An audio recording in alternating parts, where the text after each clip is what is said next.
from a bar fight. You get a scar in a bar fight if it didn't go well. No, it's like, they usually go, oh, well, this is me, but you should have seen the other guy. Oh, I'm like, okay, sure. He got me in a position where he gave me this scar. He was doing better than I. Jeez. It was desperation mode in there. I've actually been stabbed with a beer bottle that got broken on my head, but the scar healed up, so now I can't show I was them. going to say, have you paid for a drink since? Yeah, so I can't. If I showed people now, they're like, "That's your back, Mark. Like, what are you showing me here?" I'm like, "Well, no, look really, Mark. It's dark in here. This Like, very small shark bit me." Yeah, there are pulsating lights in here. Yeah, I was a bouncer for years. I've probably talked about that way too much on this show. But you were a bartender, so you get bouncers. Bouncers get bartenders.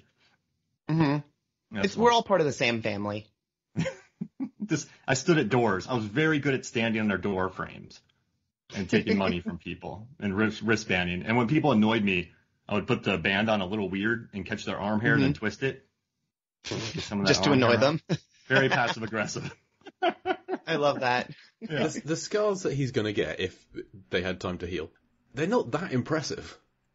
Like, it's just a series of small little cuts down his chest. If I was expecting, if someone said, "Oh, check out this shark bite I've got," I would be very disappointed if that's what I was shown. Not everyone can walk away with something impressive like it's The Shallows or Soul Surfer where you're missing a whole limb.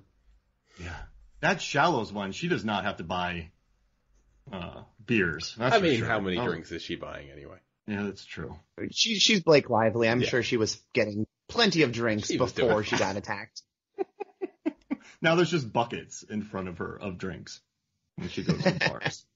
No, but I don't know. I like them together. I thought I don't know, that scene was a different change of pace with those two.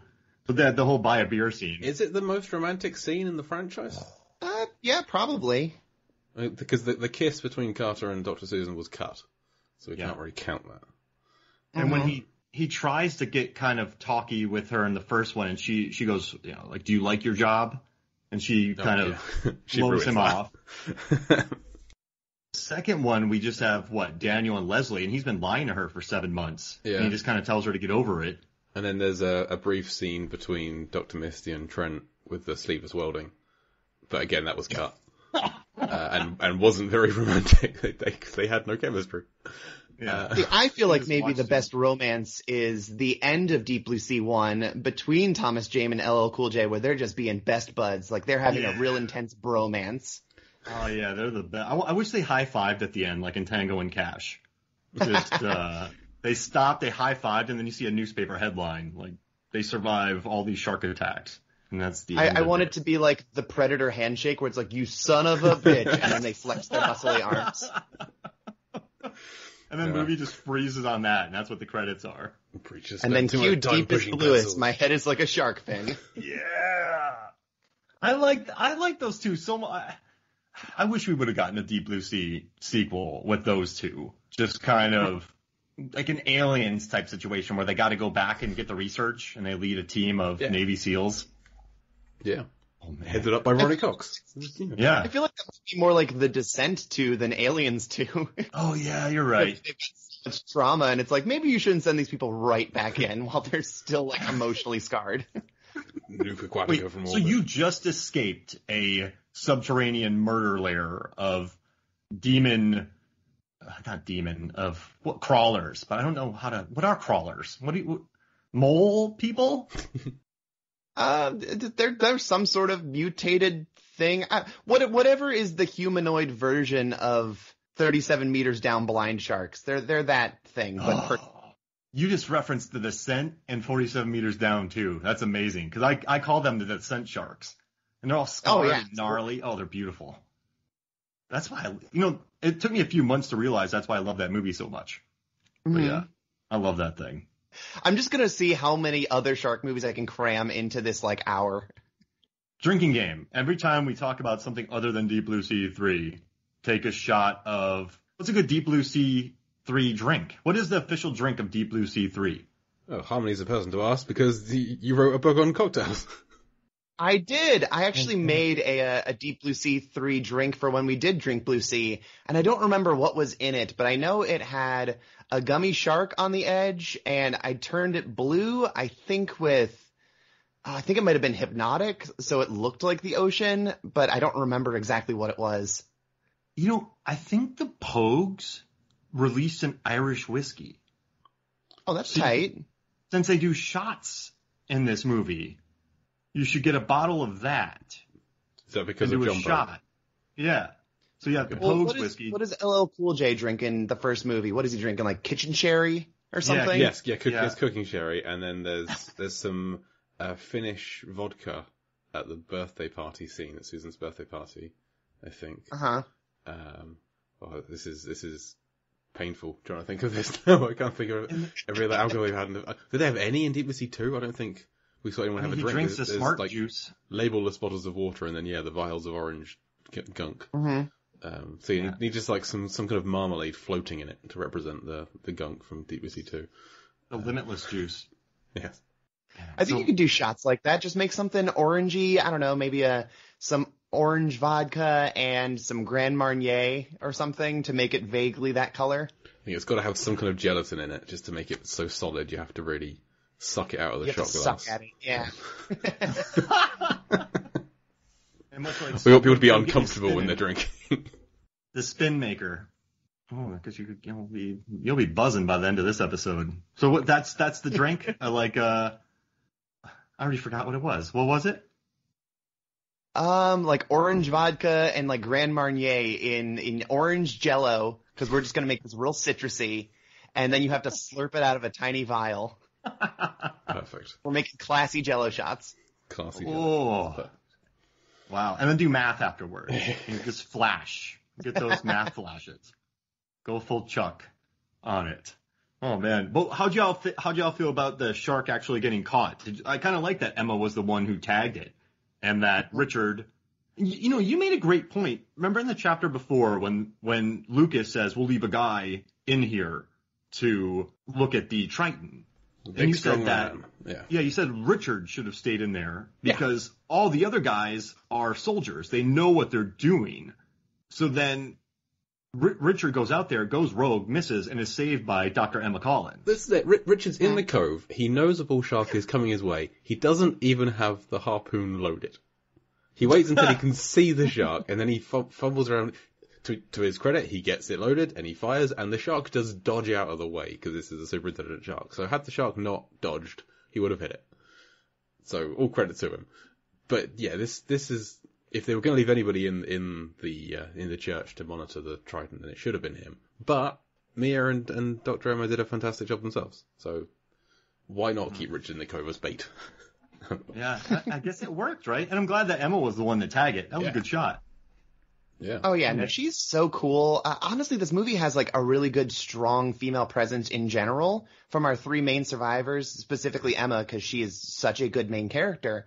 But also, you have essentially our strong female, T-Rex version in this movie in, what's her name? Susan?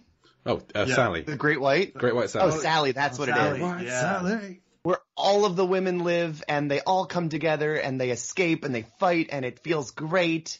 And Emma's so cool, especially because Richard, for all intents and purposes, he's like a desk jockey. He really should not be out there in the field like that. Yeah, he should be in his lab with his beakers.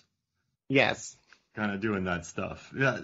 I also dig that, my favorite part about this movie, and we're skipping ahead, and sorry about this, Jay, but I love that there's a spin kick in it from Lucas. Mm-hmm. I love that too. That's a brand. I need to apologize for bringing up the spin kick. I can't wait to That is a beautiful part of Deep Blue Sea 3, is that I was watching it, and my wife was like, that guy looks like Scott Adkins. And I was like, oh, you're great.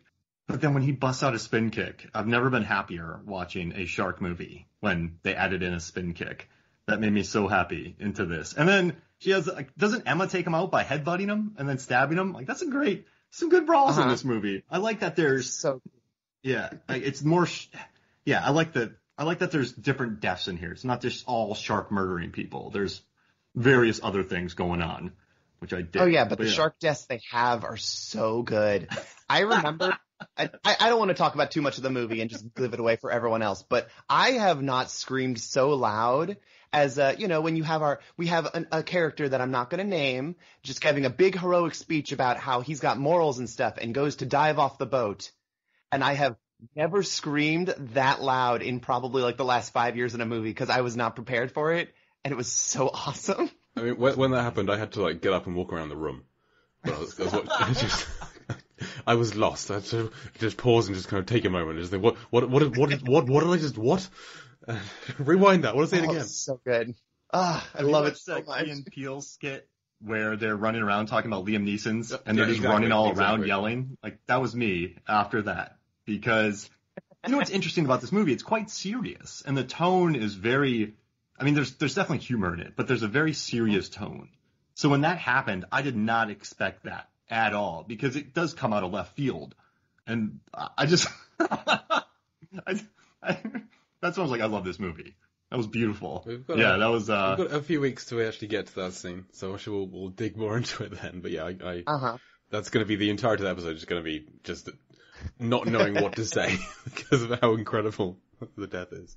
Oh, it's so good. But no, this movie does take itself seriously. And after a like post-Sharknado shark world where you had, Santa Jaws and every other ridiculous gimmick getting made, to have this movie take itself seriously and it's like, okay, we're dealing with, shark conservation. We're dealing with global warming. Like, we're dealing with these serious topics, but also we're going to make a really fun movie. Yeah, there's going to be like a Fast and Furious style fight scene in the middle of this shark movie. We're going to have like really unique deaths that you can only do with like genetically modified smart sharks. Like, this movie is walking the line so well between like very, very fun and like a legitimately, I don't, oh God, I can't even think of the word I want, but like, it takes itself so it takes itself, it has self-respect in a way that like a lot of cash grab shark movies don't, you know what I mean? Mm-hmm.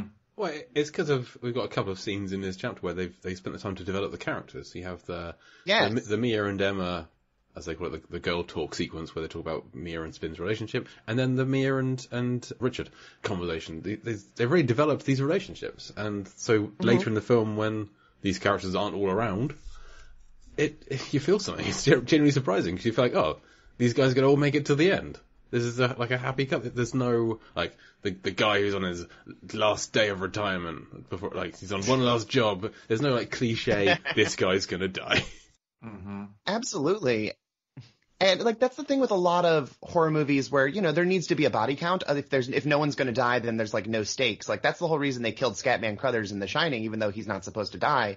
But I love that movies that have a high body count make me care about the characters, so they're not just like blood in the water. Like there needs to be some emotional investment for me to care about this movie and like really recommend it to people. Because like you have bananas things like I don't know, Shark Night 3D that's really fun, but I don't really care about those characters like I do this movie. Mm-hmm.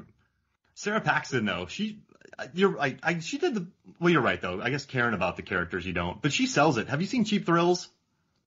Oh God, Cheap Thrills is so much fun. Oh yeah, I love Cheap Thrills. Speaking of a low budget movie that does so well with a script that's written to not cost much and having phenomenal performances that can carry the movie. Oh, Cheap Thrills is so good. Ethan Embry blew my mind in that movie, and I'm not. This isn't even hyperbole. I thought he was so good, and David Koechner too. Like he was perfect for that role. So yeah, especially because that's very out of character for him in particular. But Ethan Embry, I've always loved Ethan Embry, but like he went off my radar for a couple of years there, and then comes back in Cheap Thrills, and he's like almost a daddy. I'm like, oh, Ethan Embry, why are you like a tough, cool guy now in this movie? I love you so much. And then Devil's Candy, and then The Guest too. He popped up in as kind of that kind of character. It just makes me happy seeing him be like he kind of turned like Devon Sawa too in Hunter x Hunter. They turned around their sort of personas. So I kind of dig how they did About Face on those. So that makes me happy. Oh, absolutely. But I did go so how did we get to Shark Night from Deep Blue Sea 3? And then I hijacked it by characters. I was talking about movies that don't have the characters you get emotionally invested in. Yes, we have like the mercenary guys are the body count fodder. We don't find out a lot about them, a little bit, but not a lot. So we have those guys to make up the numbers, and they have some great deaths between them. Two of their deaths are incredible. We had one already. It was last week. It was off screen, but we did the half a guy still stuck to his DPV, going off into the night. It's beautiful. Yes. So yeah, they make up the numbers. You made a great point, Jay, when we started this. You said that you like that they avoided the kill in the beginning. So in the first one, you have